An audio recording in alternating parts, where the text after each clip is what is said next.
Pada 1 Juni 1945, Pancasila lahir sebagai dasar negara Republik Indonesia yang memuat 5 sila sebagai landasan ideologis dan filosofis bangsa untuk menjadi cerminan penyelenggara kehidupan berbangsa dan bernegara masyarakat Indonesia. Pancasila hadir tidak hanya sebagai suatu konsep semata, tetapi nyata dalam seluruh aspek kehidupan masyarakat Indonesia. Apa sisi terbaik dari Indonesia? Banyak yang bilang alamnya dan budayanya. Tapi coba kita tengok lebih dalam. Sisi terbaik Indonesia adalah kemampuannya menjaga iman tanpa kehilangan toleransi. Di Indonesia, kamu bisa mendengar azan di pagi hari, lonceng gereja di hari Minggu, dan nyanyian kidung di kelenteng. Dalam ruang yang sama, tanah air Indonesia. Ketuhanan yang Maha Esa, sebuah pengakuan luhur bahwa bangsa ini dibangun di atas keyakinan pada Tuhan dan penghormatan pada semua kepercayaan. Fenomena sahur, buka puasa, berbagi dan bertakjil sudah bukan lagi menjadi agenda si mayoritas atau minoritas. Inilah sisi baik Indonesia. Kita percaya pada Tuhan dan saling percaya satu sama lain.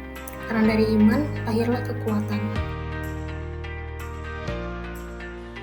Di tengah keberagaman bangsa Indonesia, kita diajarkan untuk saling menghargai dan memperlakukan sesama dengan adil dan manusiawi.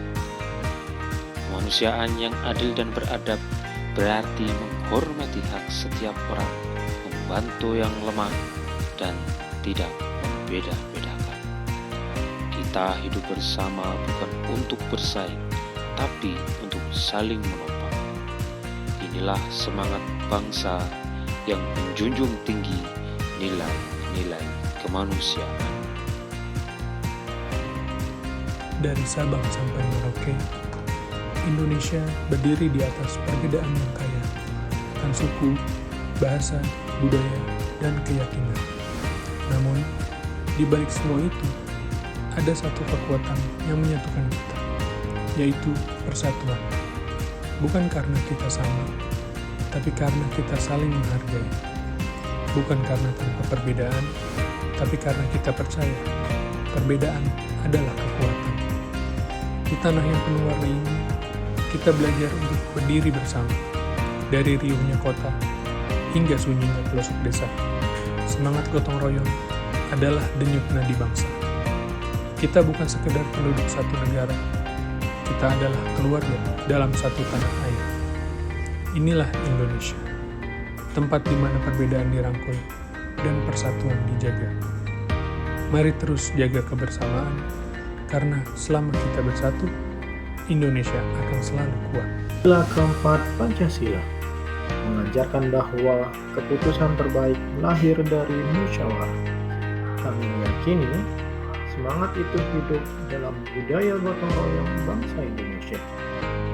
Dari desa hingga kota, dari ruang kelas hingga ruang kerja, kita diajak duduk bersama, cari jalan keluar bersama, dan bertindak bersama.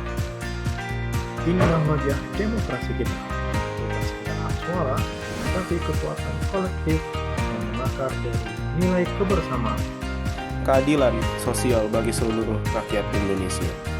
Itu adalah tujuan utama dalam kehidupan berbangsa dan bernegara. Menekankan pemerataan kesejahteraan, kesetaraan hak, dan perlakuan yang adil tanpa diskriminasi bagi seluruh warga negara Indonesia, khususnya dalam bidang ekonomi, hukum, pendidikan, sosial, maupun budaya. Makna yang kita bisa ambil dari nilai keadilan sosial adalah setiap orang pasti diperlakukan secara adil dan setara.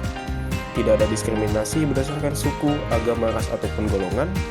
Tersedianya akses yang sama terhadap pelayanan publik, sehingga dapat terciptanya pemerataan pembangunan yang hasilnya bisa dirasakan di seluruh wilayah Indonesia. Saya, Putri Naurajinan, berkomitmen untuk menjaga rasa cinta tanah air dengan landasan iman dan takwa, demi terwujudnya bangsa yang bersatu dan bermartabat. Saya Muhammad Al-Faridi berkomitmen untuk menjaga Indonesia dengan menjunjung semangat musyawarah dan gotong royong. Saya, Aldo Salmona Willis, berkomitmen 1. Mengamalkan nilai-nilai Pancasila dalam setiap aspek kehidupan, berbangsa, bernegara, dan bermasyarakat. 2. Menolak segala bentuk radikalisme, intoleransi, dan ancaman terhadap persatuan bangsa. Saya, Ananto Karo-Karo, berkomitmen untuk mengamalkan kemampuan awal bela negara dengan melakukan 1. Menjaga kesehatan jasmani dan mental. 2. Menjunjung tinggi etika dan moral bagi bangsa Indonesia. Saya, Ahmad Syarifudin, berkomitmen bela negara. Yang pertama, ikut aktif dalam organisasi dan kegiatan kemasyarakatan. 2. Ikut aktif dalam pemilu, tidak terlibat politik praktis, dan menjunjung tinggi asas netralitas. Yang ketiga, ikut aktif dalam bela kedaulatan bangsa dan negara Republik Indonesia.